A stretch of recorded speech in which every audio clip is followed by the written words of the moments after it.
नमस्ते प्रणाम। हम आप लोगों के बीच में शिव भजन गाने जा रहे हैं अपने सहेली के साथ। देखिए कैसा लगता है, कमेंट में जरूर बताइएगा आप लोग। धन्यवाद।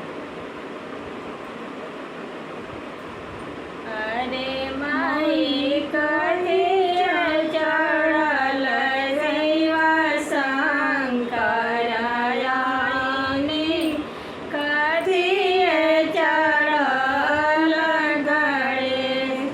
अरे माई कथिया चढ़ल सब देवता आईनी, ब्रह्मा विष्णु महेश।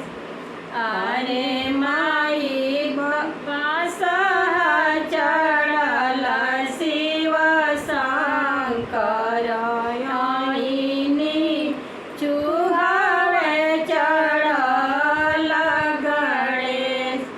अरे माई रथ चढ़ल सब देवता आईनी, ब्रह्मा विष्णु महेश।